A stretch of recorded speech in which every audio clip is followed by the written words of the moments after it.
ইস! নিরামিষের দিনটাতেই না ভাবনায় পড়ে যাই, কি রান্না করব, কি রান্না করব। তো সব কথা ভেবেই সকাল, সকাল আমি চলে এসেছি রান্নাঘরে।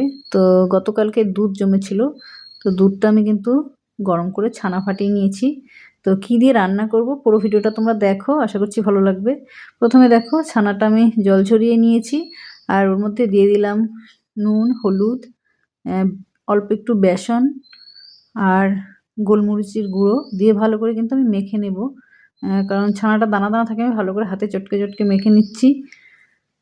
তো এগুলো কিন্তু বুঝেই গেছো বড়া ভাজবো, গোল, গোল করে কিন্তু বড়া ভাজবো। কড়াইয়ে তেল দিয়ে আমি বড়াগুলো একবারে ভাজবো না, ২ বারে ভাজতে হবে, অনেকগুলোই হবে। তো আমি আমার মতো ছোট, ছোট করে শেপ দিয়েছি। তোমরা যেমন শেপ দিতে চাও দেবে। তো নিরামিষ মানেই এইসব রান্না-বান্না, পনির, তো আরও অনেক ধরনের রান্না আছে। আমি ঘরে যা ছিল সেটা দিয়ে আমি রান্না করছি। তবে পনিরটা আমি বড়া তো তৈরি করেছি। কী দিয়ে রান্না করব সেটা একবার দেখো।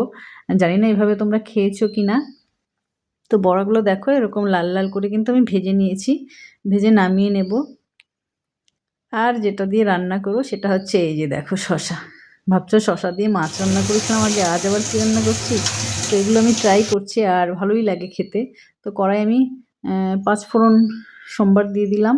দিয়ে তার মধ্যে আমি সেদ্ধ করে রাখা শসাগুলো দিলাম। শসা দিয়ে ভালো করে একটু ভেজে নেব নুন হলুদ দিয়ে, আর চেরা কাঁচা লঙ্কা দিয়েছি। আমাদের একটু ঝাল কম খায়। তো সেজন্য একটু মিষ্টি, মিষ্টি হবে নিরামিষ রান্না। আর সামান্য একটু চিনি দিয়ে দেব। তো ভালো করে ভাজা হয়ে গেলে একটু জিরের গুঁড়ো দেবো আর দেবো কসুরি মেথি। দিয়ে ভালো করে কষিয়ে আমি জল দিয়ে দিব। জলটা ফুটে উঠলেই কিন্তু ভেজে রাখা বড়াগুলো দেবো। তো এভাবে তোমরা একবার ট্রাই করো, আশা করছি ভালো লাগবে। তো এটা আমি ঝোলটা ফুটতে থাক, এটা আমি শুকনো, শুকনো করবো, আরেকটু শুকনো হলে নামাবো। আর এদিকে কি রান্না করছি দেখো, মুগ ডাল। তো একটা ডাল না হলে আবার ওর বাবার চলে না, সেইজন্য একটু মুগ ডাল রান্না করবো।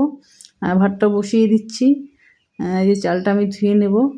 আর যেটা করেছি রাতের বেলা আমি ঘি তুলে রেখেছিলাম অনেকটা।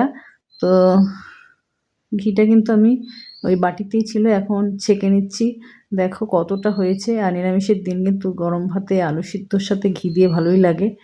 তো এই ছিল আজকে রান্নাবান্নার রেসিপিটা। কেমন লাগলো জানাতে ভুলো না। সবাই ভালো থেকো, সুস্থ থেকো। এতক্ষণ ধরে আমার ভিডিওটা দেখার জন্য সবাইকে অসংখ্য, অসংখ্য ধন্যবাদ। আবারও দেখা হচ্ছে নেক্সট ভিডিওতে। টাটা।